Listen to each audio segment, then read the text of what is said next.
Quand tu vois un stratège qui va vivre 111 ans, tu sais.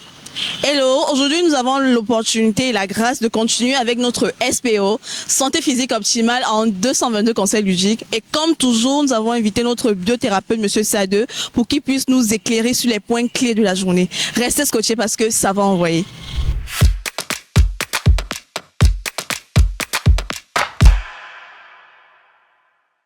Bonjour Monsieur Sade. Bonjour Madame Matinale. Comment vous allez? On ne se plaint pas. Ok. En parcourant SPO, Santé physique optimale en 222 conseils ludiques, je suis tombée encore sur des éléments très pertinents. Ok. Richard John Robert, lauréat du prix Nobel de médecine, a déclaré: les médicaments qui guérissent ne sont pas rentables et ne sont pas développés par les laboratoires pharmaceutiques. Dites-moi. Voilà. Donc c'est bien comme c'est de la part d'une personne autorisée, parce qu'un prix Nobel de la médecine, c'est quelqu'un qui est véritablement au cœur du système. Ça veut dire que il est dans les rouages et c'est ça qui lui permet de faire cette affirmation-là. Nous avons démontré ici la dernière fois que quand vous êtes malade, la relation avec la maladie, disons la durée de la relation que vous entretenez avec la maladie dépend d'où vient votre solution. Si la solution vient de l'extérieur, votre relation va être longue. Parce qu'on l'a dit, on l'a démontré ici, c'était le résultat d'un certain nombre de tâtonnements. Par contre, si ça vient de l'intérieur, ça veut dire que si vous faites recours à la source, à l'origine de votre problème et que vous comprenez ce qui a fait en sorte que le mal a été créé, vous avez plus de possibilités de pouvoir guérir le mal. Maintenant, le souci maintenant, c'est quoi? C'est que si vous demandiez par exemple à un patient diabétique, je vais prendre le cas spécifique du diabète. Ok.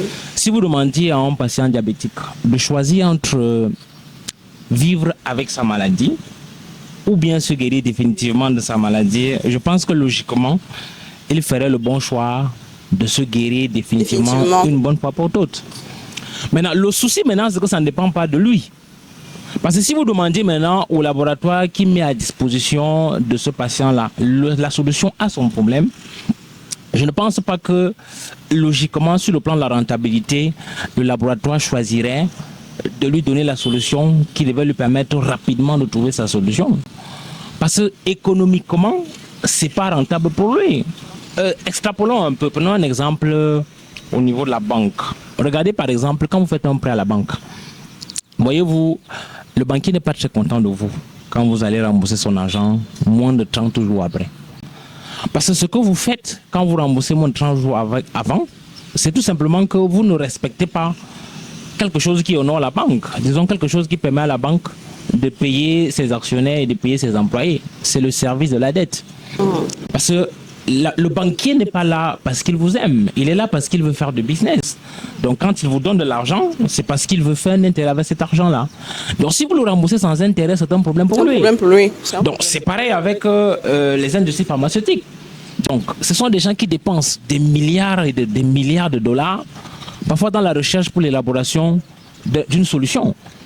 Maintenant, cette solution-là a pour but d'être rentable. Et quand il n'y a pas de rentabilité, ça pose un problème. C'est pour ça que le choix est vite fait. Quand il faut choisir entre entretenir le patient, lui permettre de rester le plus longtemps possible avec sa maladie et trouver une solution qui va le permettre de vite guérir. Donc il choisit rapidement ce qui est économiquement rentable pour lui. Donc c'est parce que le patient n'est pas celui qui décide pour ce qui est sa solution que le décideur forcément choisit ce qui va dans pas dans ses intérêts. Donc c'est fort dommage. Ouais. Ok, merci Monsieur Sadieu. D'accord.